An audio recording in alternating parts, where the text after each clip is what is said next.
for my name's Amy Peacock. I'm a researcher at the National Drug and Alcohol Research Centre, and I will be your chair of the webinar today. Before I start, I would like to pay my respects to the traditional custodians of the lands on which we meet today, which in my case is the lands of the Mowinia people. We pay our respects to elders past and present and extend that same respect to any First Nations people joining us for the webinar today. Today, we're going to be hearing about an evaluation of the Kava import pilot program. A short title, but it packs a lot of punch in terms of the amount of data and results that underpin that title. So it's an exciting presentation ahead. I'm delighted to introduce our speaker for this important topic, Dr. Winifred Asare-Doku. So Winifred is a Postdoctoral Research Fellow at the National Drug and Alcohol Research Centre at UNSW. Her research interests focus on alcohol and other drugs and mental health and wellbeing among priority populations, including people of culturally and linguistically diverse backgrounds, and also the criminal justice population. We have a number of additional people joining us for the webinar today. So we will have an update on the Kava import pilot program today. So we have Caitlin Frith joining us. Caitlin is a senior officer within the Alcohol and Other Drug Evidence and Evaluation team at the Australian Government Department of Health and Aged Care. And Caitlin manages research and data funding and dissemination to key policy areas. So thank you, Caitlin, for coming along and joining us at the end of Winifred's presentation to give us an update on where things are at with the pilot program. We will also, as per usual, have a panel discussion at the end of the webinar. So for the panel today, we have two amazing panelists joining us. We have firstly Professor Georgie Ravulo. So Georgie is the Professor and Chair of Social Work and Policy Studies at the University of Sydney and an Adjunct Professor at the University of the South Pacific. His father is Atarake, Fijian, and late mother is Anglo-Australian. Georgie's research, writing, and areas of interest include alcohol and other drugs, young people, diversity and inclusion, decolony, and critical whiteness. Thanks for joining us, Georgie. We also have Dr. Dan Tyson joining us today. Dan holds a PhD from the Australian National University and has professional experience in a wide range, an enviable range of areas, including executive management, research, program evaluation, services planning and policy development in justice, health, human services, and in the areas of Indigenous health and economic participation. Through his mother's side, Dan is of Aboriginal descent and is currently General Manager of Business Development at Ninty One Limited, an Indigenous professional services organisation working with and for Aboriginal and Torres Strait Islander people. And both Georgie and Dan were heavily involved in the evaluation of the Kava pilot program. We're going to have time at the end for questions, so please do send them through the whole way through the webinar. If you can pop them in the Q&A function, not the chat, and I will present them to our presenter, Winnie, and our panelists at the end of the presentation. As per usual, we may not be able to ask all of them, but we will do our best. As per usual, that's enough from me. It's time for the main event. Winnie, I might ask you to turn on your camera and your mic and take it away. Hello, everyone. Thank you for joining us today. My name is Winifred Asare-Doku, a postdoc at NDAC, and today I'll be presenting some key findings from the evaluation of the Kava pilot program, which was completed in August last year. The project team acknowledges and pays respect to the traditional custodians, past, present, and emerging, of the various lands where this project was conducted. And I also acknowledge the Bijigal people of the Eora Nation from where I'm presenting today. As a project coordinator for this evaluation, I extend my heartfelt appreciation to each member of our project team for the outstanding dedication, hard work, and collaboration that led to the successful completion of the evaluation, and to the project reference group members made up of the Commonwealth and state and territory government reps who provided advisory role during the evaluation process. I would also like to thank the research participants and the various communities where we collected data, in addition to the collaborators and partners. So the presentation today will cover a bit of background of what Kava is, what it means to the people of Pacific Islands, the aims of the pilot program, and the methods we use for the evaluation. And I would also highlight some key findings. So Kava has a rich cultural history and cultural significance in the Pacific Islands. It has been consumed for centuries as a ceremonial beverage and known for its calming and relaxation effects. A Kava ceremony is usually performed in the installation of a new chief or welcoming of an important visitor. Traditionally, the preparation involves grinding of the Kava root into powder and mixing it with water. It is consumed in contexts such as funerals, weddings, graduation ceremonies to bring people together and foster a sense of connection. So what is Kava? It's a crop of the Pacific Islands and prepared from the crushed roots of the pepper plant. It contains a group of ingredients with psychoactive properties which affect the brain and other parts of the central nervous system.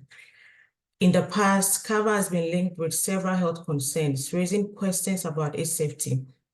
It is known to be a depressant drug with short-term effects, including feelings of euphoria, relaxation, drowsiness, and long-term effects associated with regular use may include mood swings, dry and scaly skin, and liver damage. So in recognizing the deep cultural significance of Kava for Pacific Island communities, both in Australia and across the Pacific region, the Australian government launched the Kava pilot program, and this was implemented in 2 phases. The first phase saw the increase in individual passenger limits of Kava from 2 kilos to 4 kilos, and the commercial importation allowed the Kava to be imported as food. The main aim of the Kava pilot program, or the expected outcomes, was 1, to provide greater access to Kava in Australia whilst protecting the public health and safety, understanding the social, cultural, economic, and health effects of this increased availability, and to also respect state and territory regulations regarding Kava, and to increase trade opportunities.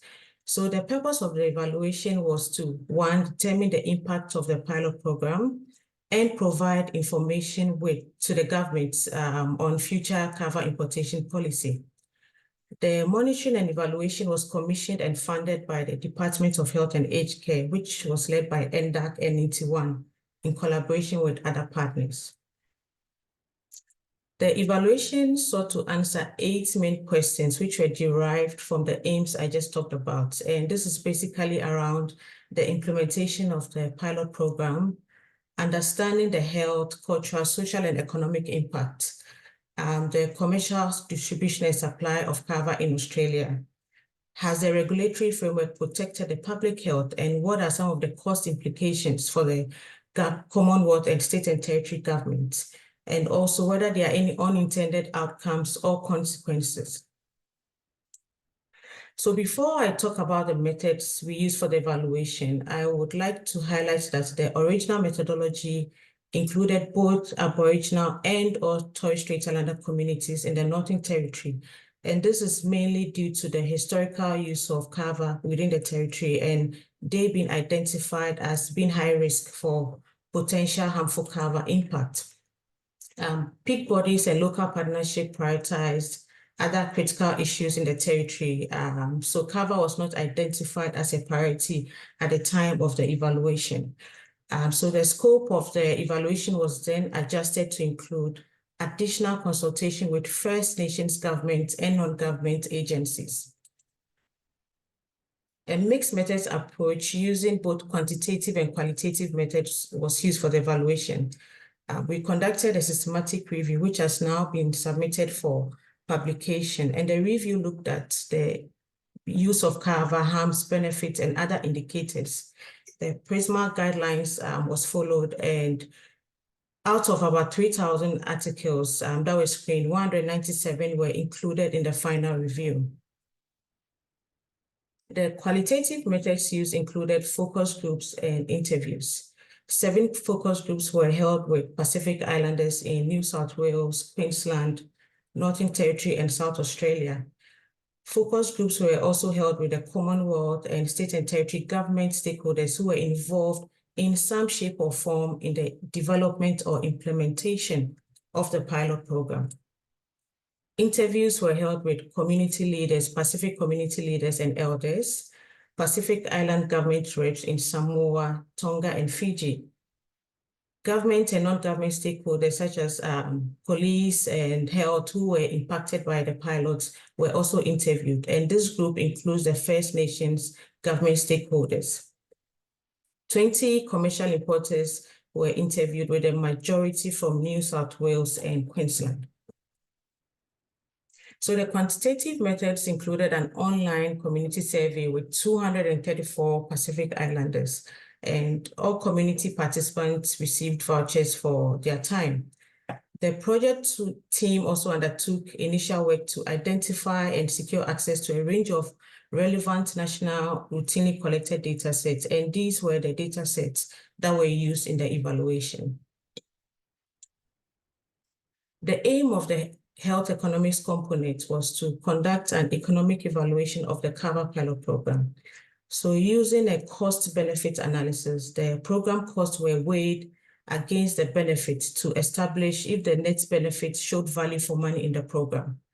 A societal perspective was used to estimate the total costs, including both direct, indirect, and intangible costs of the program. And this included costs to the Commonwealth, state and territory government, and Pacific Islander communities in Australia. A discrete choice experiment was conducted to assess the societal Kava policy preferences and value to Australia. And the DCE was also used to value the intangible benefits of the program, like cultural value of Kava to Pacific Islanders. So this slide shows a snapshot of the project timeline. With the personal importation starting in December 2019, and the evaluation commenced in April 2021 all through to August 2023. So I would highlight a summary of the key findings according to the 8 main evaluation questions. And for each question, I'll try and mention what data source was used to answer those questions.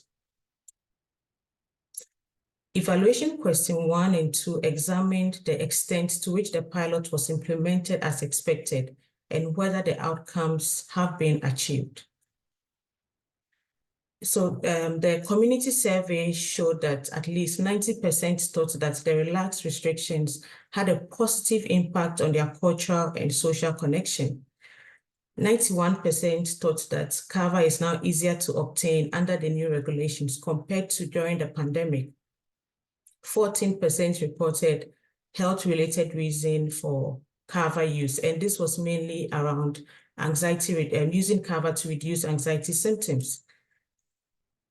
20% reported drinking alcohol and Kava on the same occasion, and only 7% reported any health concerns following Kava use in the last 12 months.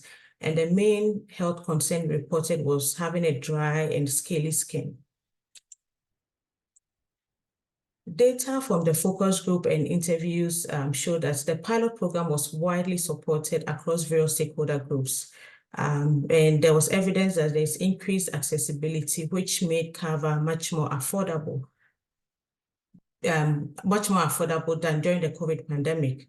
There was evidence that Kava also helped to increase the cultural well-being among Pacific Islander communities.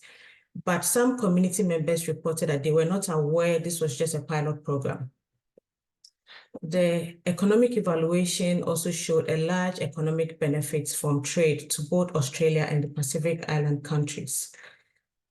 Some concerns were raised by various stakeholder groups, and this includes the quality and safety of imported Kava. And this brought about discussions on the need to standardize food safety processes, such as clarifying whether warning labels are required on Kava products for breastfeeding women, and to also enact safety precautions and monitor Kava misuse among individuals who mix Kava with other dangerous products. State and territory government stakeholders reported a lack of consultation, which meant there was a limited time frame for them to respond to the policy changes. And also significant resources were required to absorb the cost involved in the policy change. But there was, however, agreement across key stakeholder groups that ongoing monitoring of Kava use and potential harms was critical, especially with young people, pregnant women, those with chronic illnesses, and in Aboriginal and Torres Strait Islander communities. What have been the cultural, social, health, and economic outcomes of the pilot program? Evidence from the review, focus group, and interview shows that for cultural and social impact, there is improved cultural and social connections, and as I just talked about in the previous slides. And Kava is viewed as an alternative to alcohol consumption. The systematic review also reported that many people use it because of its calming effect. There were concerns, however, by members in the focus groups that there is the potential for overuse or long Kava drinking sessions, which may cause family disruptions, men neglecting their household duties, and even community harms and crimes. For the economic impact, Kava is really central to the economies of Pacific Island countries, and evidence showed that there's improved bilateral relations. The economic evaluation also showed an increased consumer expenditure on Kava, and this was mainly from the profits to Australian importers and retailers. But the community survey did not show any significant evidence regarding any known Kava-related crime. Evidence, the health impact shows that few participants reported health-related reason for Kava use in the survey. And the systematic review also highlighted that the sedative properties of Kava had potential positive impact on anxiety, depression, and insomnia, but there was limited evidence to support this finding. The review also highlighted Kava-related harms such as liver damage and cognitive and physiological impairment. Few people in the survey also reported mixing Kava with alcohol, and the routinely collected national data did not show a lot of reports of harms. But in the focus groups with the Commonwealth and state and territory government stakeholders, there were concerns as to the health impacts associated with Kava, and this was predominantly articulated from a harms perspective, including the potential polysubstance harms, which is mixing Kava with other substances. To what extent has the pilot increased the commercial supply and distribution of Kava in Australia? So this figure shows the number of Kava permits issued and the volume imported between December 2021 and May 2023. The commercial importation permits peaked in February 2022. And in total, 235 tons of Kava have been commercially imported into Australia within that period. And the highest volume was reported in July 2022 at 29 tons.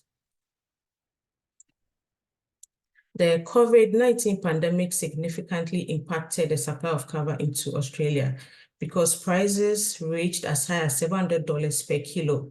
But the commercial importers interview showed that prices are now between $70 to $100 per kilo. New South Wales, Queensland, and Victoria are the main three states where Kava is distributed and sold. And the major distribution sites are Facebook, Marketplace, company websites, and in supermarkets. The commercial importers expressed strong opinions against the increase in the personal importation limit, and this was on two levels. The first was the impact of the increased personal importation limit on their business profits, because now people can bring up to 4 kilos in their accompanied baggage, and this may reduce their market share. And the second reason was that black marketing of Kava due to an influx of Kava on the market, which would also impact prices and the quality of Kava sold. To what extent has a pilot impacted the supply and use of Kava to communities at higher risk of Kava-related harms? So as stated previously, the evaluation data shows an increase in cultural well-being of Pacific Islanders. However, stakeholders believe that this should not be at the expense of the health and well-being of at-risk groups. But interviews with key stakeholders showed that there was no significant uptake yet, but this should be treated with caution given the lack of data from which to assess uptake. How well has the regulatory framework protected public health? And the evaluation data shows that the regulatory framework in place for the pilot is providing some protections for public health and safety, but there's limited evidence to claim that there has been adequate protection. Suggested changes to the Kava legislation include the safety of Kava, the quality of Kava imported, the warning labels on the products, and marketing to young people. But Pacific government reps in Samoa, Tonga, and Fiji expressed concerns also over the safety of Kava imported to Australia. And this is because sites in which Kava are being processed are not all accredited and monitored. Therefore, there is little reassurance that the content in the package is 100% Kava. But the Pacific countries are working to develop some standards to ensure Kava that is imported into Australia meets the Australian food standards. And future regulations may need to include restrictions to sale to those under 18 years. The economic evaluation estimated the cost implications of the pilot for both the Commonwealth and state and territory governments. So the total cost of the pilot program in the evaluation was estimated as 15 million Australian dollars, and the benefit was 56 million. So this brings us to a net benefit of $41 million. And I'll break it down a bit more on the next slide. So thanks to Stella, the health economist at NDAC, who conducted the economic evaluation and designed this figure. So I'll try my best to explain as much as I can. The figure on the left shows the total cost and its components. And as stated earlier, it was estimated at approximately $50 million a year. The total expenditure on Kava to Pacific Island countries is a cost driver, making up 92% of the total cost. And the final cost for this is borne by consumers. Other costs make up only 8%, which is the implementation of the pilot program, review of the program, health system costs, and other cultural and social harms. And the figure on the right shows the benefits of the pilot program. And the total benefits were estimated at $56 million, with trade benefits to Australia making up 55% of the benefit. And this is followed by the cultural impact, which is 27%. So in summary, the cost-benefit analysis therefore shows a net benefit of 41 million. So there is value for money in the pilot program. And still on the economic evaluation, there's been concern that the pilot program was evaluated too early to be able to see the effects of Kava on the health system. So Stella conducted a scenario analysis where the proportion of Kava consumers, Stella conducted a scenario analysis where the proportion of Kava consumers who report to health system with Kava-related problems was increased from 0.5 to 10%, and thereafter in intervals of 10, while assuming other variables such as the price of Kava remaining constant and the volume of Kava imported into Australia also remaining constant. So from the diagram, the benefits continue to outweigh the costs as long as the number of people reporting Kava-related harms is under 50%. But the moment more than 50% of consumers report health-related problems, then there will be no longer value for money in the pilot program. Finally, are there any unintended outcomes or consequences associated with the pilot? Consumers and community participants reported that the packaging and labeling of Kava has improved since the introduction of the pilot program. Polysubstance use was also a concern raised by many government and non-government stakeholders, particularly the mixing of Kava with alcohol and prescription medications. There were also concerns that due to the increased demand, this may lead to premature harvesting of Kava, which will compromise the purity and quality of Kava imported. And this has impact on health and the commercial importation. There were also concerns around marketing of Kava to young people.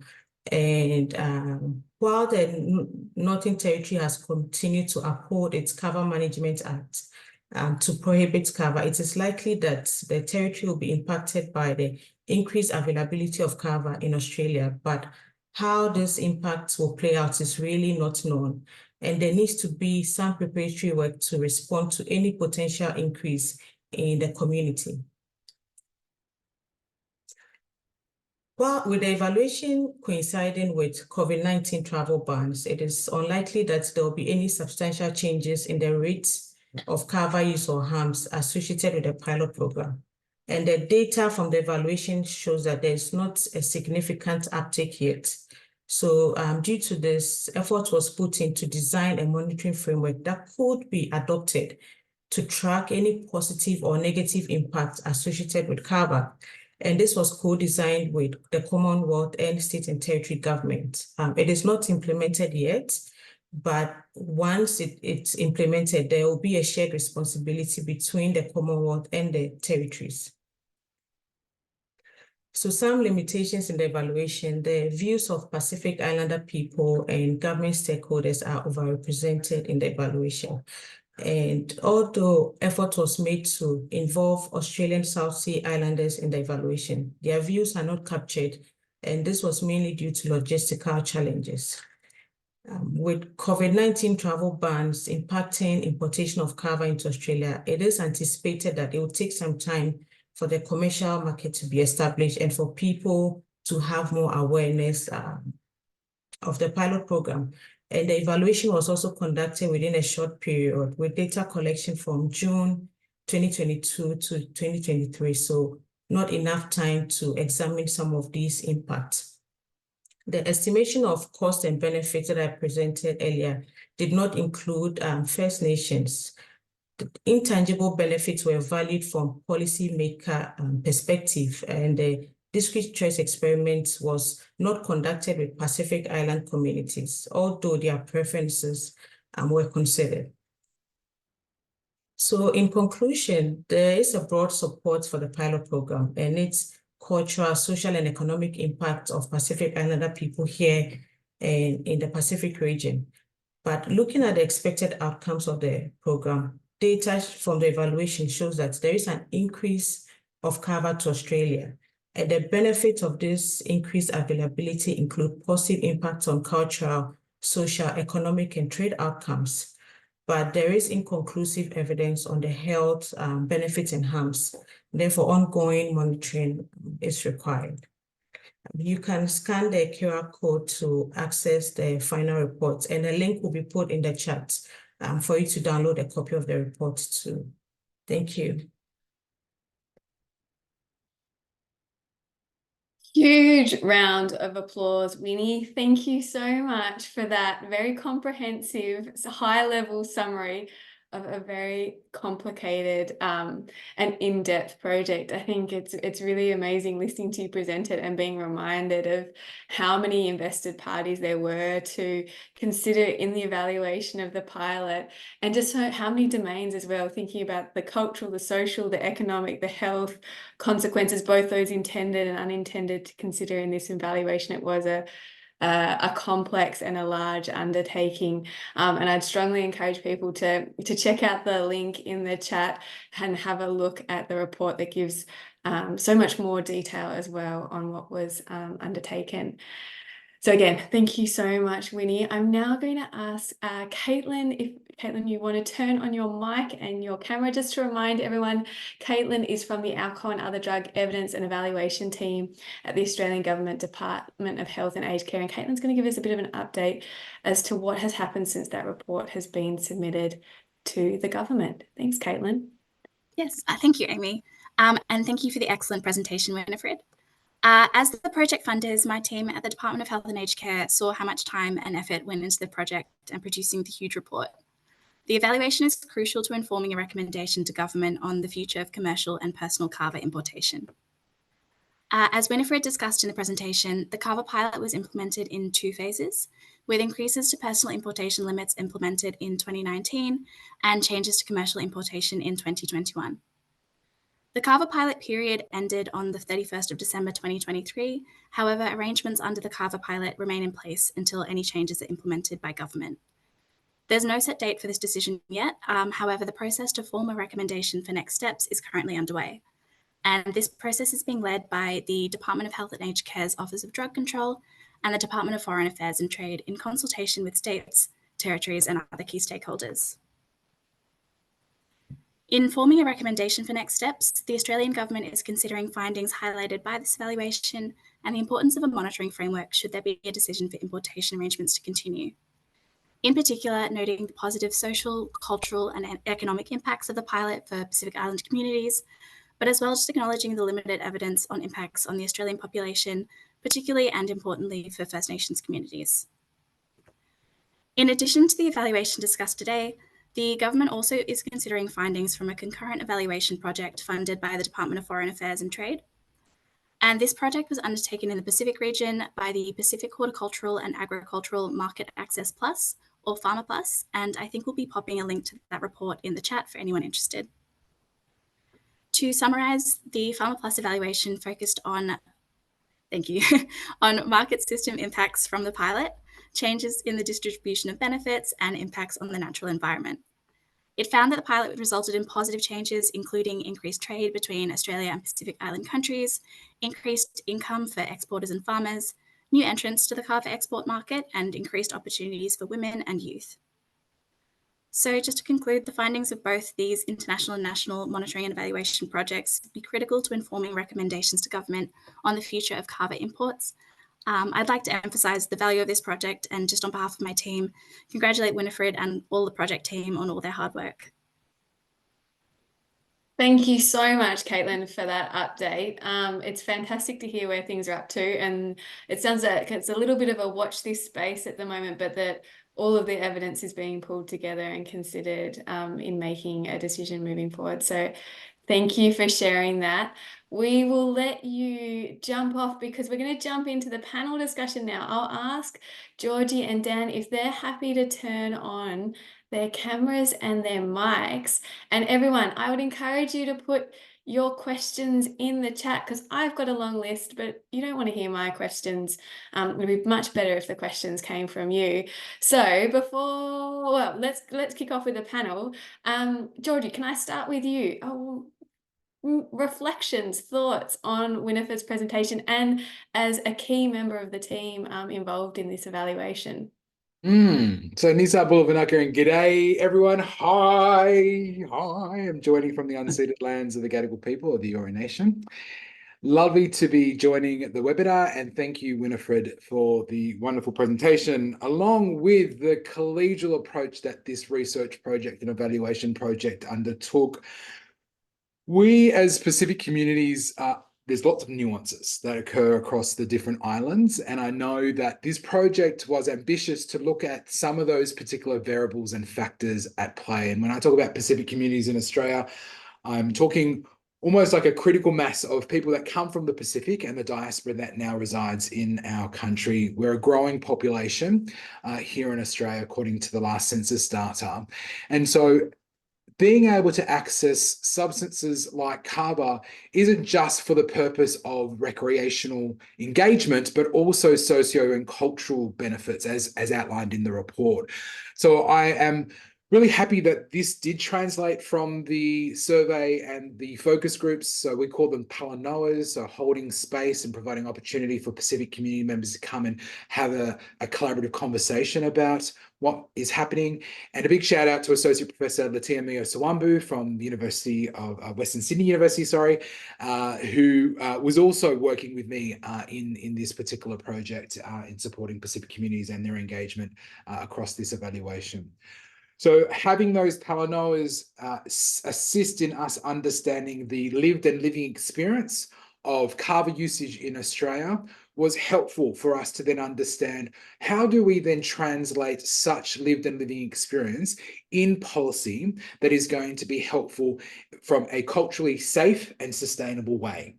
And I'm delighted to hear from Caitlin that the way in which the government's going to continue to move forward is in alignment with those particular findings, that we are going to continue to uphold and honour those socio-cultural contexts in which Kava usage is undertaken, whilst also still having those critical and nuanced conversations about how do we ensure that our health systems and our structures and services are also responsive to any of those particular areas of need, especially when it comes to health literacies, help-seeking behaviour, and other forms of health reform that supports safe usage across our communities and beyond. So that's a broader summary of my reflections from the presentation. And Vinaka everyone, thank you for the opportunity to be involved in such an initiative. Thank you, Georgie. As always, such a powerful reflection from you. Dan, reflections from your side of things. So you were working with NINTI1 and Yes. representing Aboriginal and Torres Strait Islander input into the NINTI1 is a Aboriginal and Torres Strait Islander research organisation. Can you tell us a little bit more about your thoughts as a member of the evaluation? Well, thank you very much for the invitation to be on the panel, and well done, Winnie, for the presentation and all the research work that you guided. My perspectives on reflections derive from the deep past of ethics processes through to my role. I'm currently on the AMSANT Peak Body Research Committee, so I've got some insights from current research applications, my observations of the Kava project, and the complete paradigm shift history right through to the current landscape. And the Kava project illustrated the complexities and the social context, if you like, of the ethical environment. So we've gone from, I was on an ethics committee some years ago, and it was a ticker box exercise.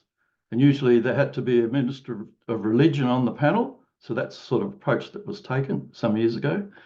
And now we have a philosophy of self-determination, Indigenous leadership, and really understanding issues like data sovereignty. This all flows out of the United Nations Declaration on the Rights of Indigenous Peoples. So this is an evolving landscape at the moment, and Kava's been right in the middle of it. So it was very interesting being an observer in the project, not really a direct participant in the ethics part of it. A, I came later, and B, I would have been in conflict anyway. So just put that on the table. Part of that paradigm shift raises a number of issues for people proposing research with First Nations communities.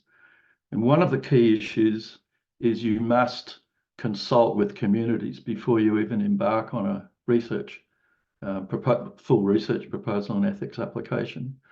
Many communities don't see the proposed research as valuable for those communities. So at that point, you might make the decision you would stop at that point. The peak bodies do not approve research. They might provide some levels of support. So AMSANT, for example, will provide feedback on research proposals submitted, but they don't approve. And they certainly won't support if the communities are not supportive. Another issue that research committee ethics committees will be looking at is how many people, or how are First Nations people represented as chief investigators and other researchers on the team. A really thorough understanding of First Nations data sovereignty is critical. And that's one of those areas that the committees look at very carefully. And some of the committees, for example, AATSIS, which is the Australian Institute of Aboriginal and Torres Strait Islander Studies, would like to see, or in fact, they require a draft of the submission before they consider the formal application. So there are a few practical things you need to look at. There's a reflection of practical day-to-day research operations in an ethics context is that mutual recognition is not always, doesn't always happen. So you might have to do several ethics committee applications, depending on how many jurisdictions you're working in. Most of the committees operate on a calendar-based cycle. So if you don't get the application in for the current one, you might have to wait considerable time. It's a costly exercise and approvals can take forever, especially if you've been asked to resubmit. So my overall reflections are really, we are witnessing an evolving paradigm shift, and Kava was right in the midst of that. So I'm happy to take questions. Thank you. Thank you so much, Dan, for those reflections. And again, to both of you for being such key figures, I guess, in guiding through this project. There are a few questions in the chat, but I actually want to take a step back. And Georgie, I'm hoping I can take advantage of you a little bit with a question here. Can you tell us a bit more about how Kava plays a cultural role? Can you talk us a bit through about, I guess, even practically how that actually works in a cultural setting? Can you, I guess, as someone who hasn't witnessed those ceremonies or seen part of it, can you give us an image around it? Yeah, sure. So there's various contexts in which Kava is utilized. So if we look at from more of a ceremonial practice point of view, you'll see that the Kava route is generally offered as part of your engagement when welcoming people into traditional spaces or traditional ceremonies, or even when you go to a village, you might utilize Kava as an opportunity to come into space and place. So Kava is seen as part of that engagement with people. It's utilized almost like a sign of respect that you are then going to be utilizing a relationally driven approach. So Kava symbolically represents this notion of relationships and connection and providing scope for such a relationally driven engagement to occur in the first place. So you'll see that play out from a high culture point of view in regards to ceremonies. But even when you see the everyday use of Kava, generally you'll see people mix Kava, the powdered form of Kava, and they'll be sitting around the tanoa, the Kava bowl, to have a talanoa, which is to have a shared conversation about anything, everything, nothing at all. So it acts also as a vehicle to promote a sense of belonging and community and connection to self and others. We say that a lot of the time people are able to articulate where they're at in life because they're sitting around the Kava bowl and having that group conversation in a way that provides that sense of connection to self and others. And so Kava again is utilized as that form or that conduit for such a community engagement to occur. So there's varying contexts and there's all the things in between that as well that happens with Kava.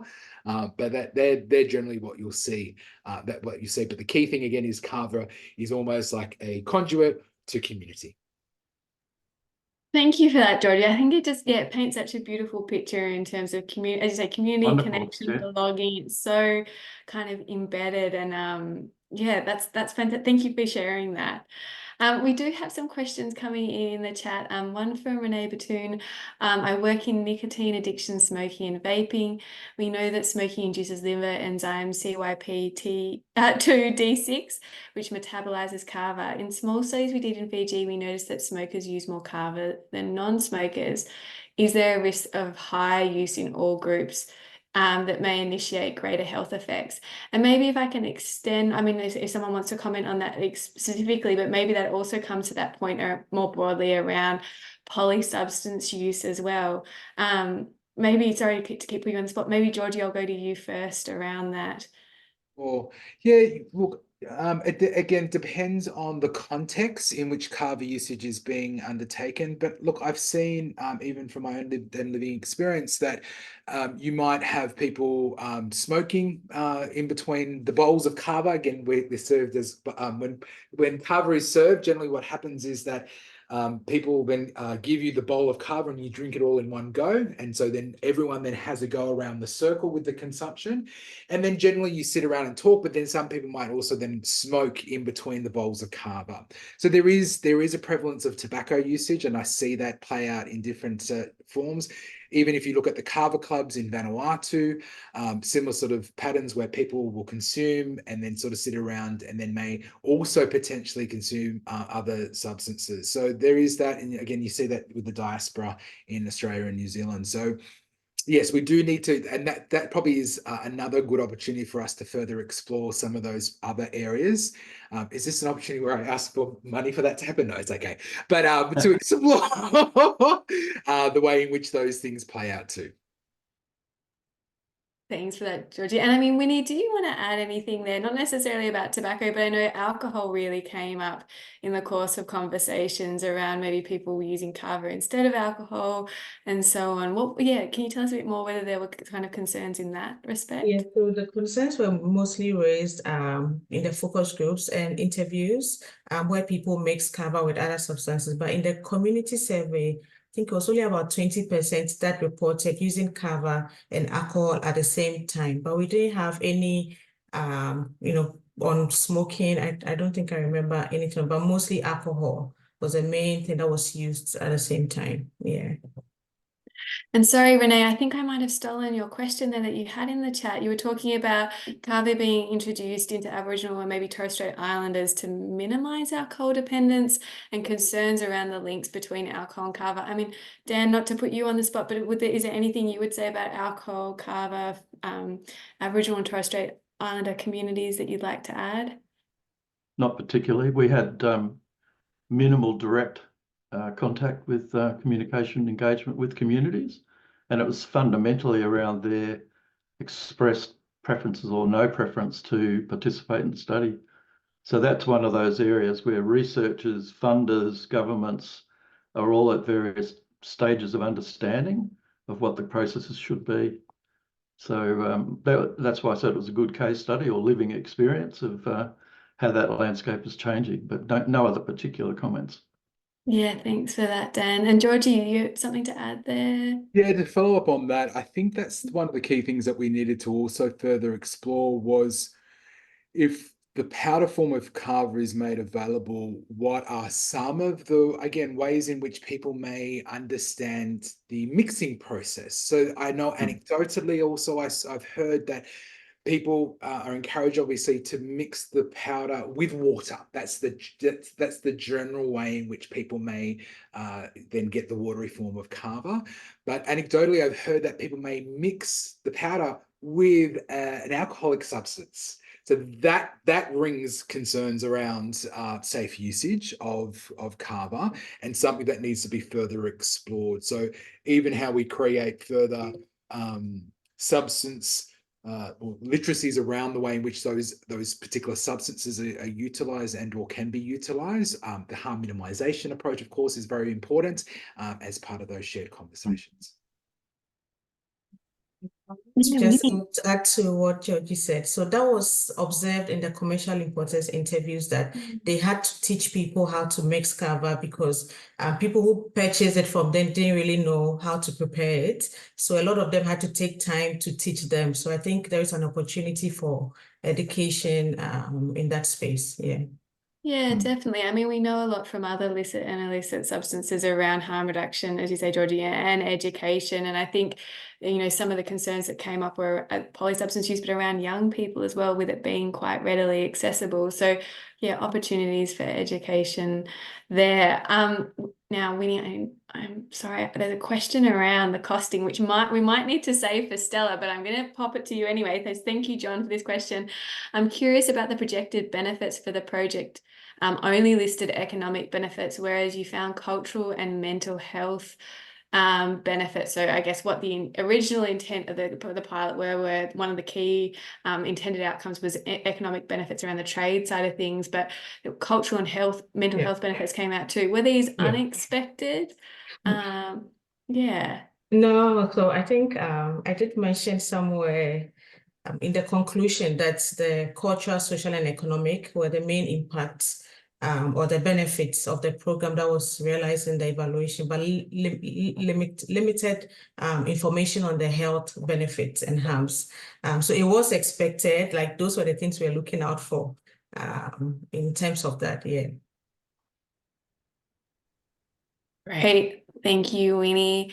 And we've got a question, Georgie, this one's probably for you. How long for a Kava drinking session, and I guess the effects around it, particularly the sedating effects, how long do those effects last? So how long is a piece of string? Is the length of the session. I should have started preface that instead of the sedation stuff. But yeah, so again, because it's a conduit to community, people, especially if they might be at home and having a Kava session, hours. They can be sitting, they could start at 7 o'clock in the evening and go on until 2 or 3 in the morning. For us, it's not seen as a burden because again, it's about creating community and a sense of connection. In regards to the sedation period, it depends on how strong the mix is. So I personally know how to mix Kava myself, and it's about the water to powder ratio, like anything, right? But it always depends on the quality of the Kava, and that was something that came up in the evaluation data as well, as knowing how the quality of the actual Kava itself and the impacts that might have on the way in which it then is mixed. So if it's really strong, so I know in some Pacific communities, like in Vanuatu, they mix it very, very strong. So then the sedation hits more quickly, and then they might not consume as much over that period of time. Because again, people will consume to engage in that sense of community and connection. And that's why generally you might find that people that then who consume on a regular basis won't mix as strong as those that are infrequent. So if you're infrequent, you do find that generally they might have a stronger mix, whereas those that may have more frequent usage of Kava will be a weaker mix. And again, it's designed to create that sense of conversation and community by virtue of holding space, having a Kava session. Thanks for that, Georgie. All right. And another comment. Well, firstly, compliments. Massive project. Congratulations. Oh, and this is a hard question. It shouldn't be, but at what point would health harms be considered large enough to stop the program? And I guess this comes back to something that's been a theme a bit of the way through, the social, the cultural, the economic benefits, weighing against potential health harms. And it's still been pretty early in the pilot program around assessing those health harms, but not asking you to come up with a number, but any thoughts or reflections from our panel around that? Winnie, do you want to kick off?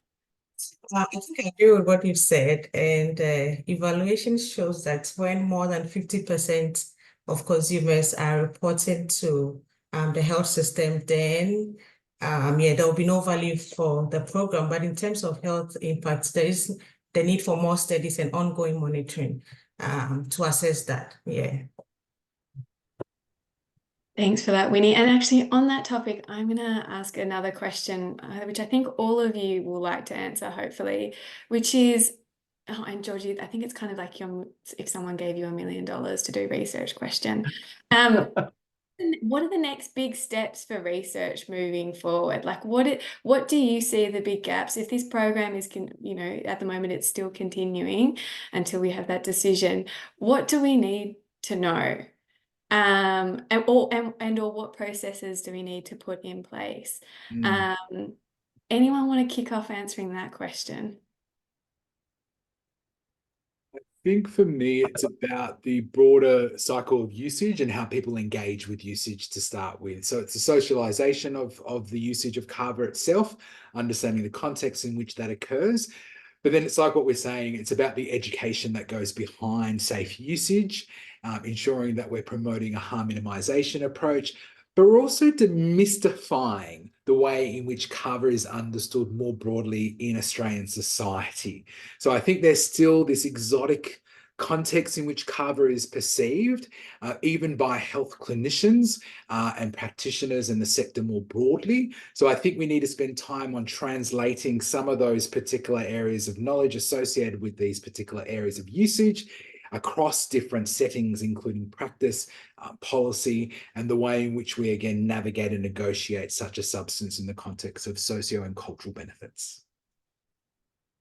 That was a great pitch to me. I'm sold. Dan, from your perspective, what's Yeah, critical? look, I think one of the main learnings that could translate into a broader audience interest in this project is developing a narrative around the learnings from the ethics application clearance process. And in doing so, it'll raise the issue, the awareness of, key issues such as self-determination, data sovereignty, the locus of control in research projects has shifted away from the research proponent through to the community. So it's not researching at them, it's a participation in the research process. So I think it would be helpful if perhaps if there's a monograph or, a publication of some sort that does the narrative around that, because it's an educative process for both researchers and government. And as a member of the AMSANT Research Committee, I can tell you that there are numerous proposals that come forward on doing research in First Nations communities and have no clue whatsoever about the way the landscape has shifted. So the idea of engagement with communities up front, being sure that there is value to those communities as they see it, a lot of those things really need to be promulgated through the research world, and I think in the funding world as well. So it'd be good to get something, the story, as it were, coming out of that would be useful. Well, sold times two. Dan, I agree. I think particularly for someone who's in a full-time research role, that is absolutely critical for us to learn from this experience and more broadly, and to improve, progress in future in how we do research. Absolutely. Winnie, I think you get the last minute. What would you ask for? Well done, and Georgie has said, I'm also sold. That's a cop-out, Winnie. We're close to 4 o'clock, so I'll let you get away with it, Winnie, this time, but not Yeah, next. all right. I'm sorry, there's a few more questions coming through in the chat. I'm sorry we didn't get to them all. Our panelists are readily available if you want to follow up, and we will have the webinar online if you wish to recap any of this. I'd like to thank Winnie, Georgie, Dan, and all of the rest of the team for their work on this evaluation and for this webinar today. As we said, such a huge undertaking. Thank you to everyone for joining in today. We do have a number of webinars coming up. You can see the link to register for our next webinar, but if you're interested, we're going to change tack a little bit. Next week, we're going to have minimum unit pricing for alcohol in Scotland, from formulation to evaluation, from Dr. Mark Robinson at the University of Queensland. And then a bit of a break. It's a busy time of year. And then back on the 13th of June for resource landscapes for young people leaving residential alcohol and drug services with Gabe Calusi from La Trobe University. Don't forget, we have our NDARC annual research symposium on the 20th of September. Registrations for that are opening soon. Again, thank you to you all. Thank you to Winnie and Georgie and Dan and Caitlin and everyone for all their work, and have a lovely rest of the day. Thanks all.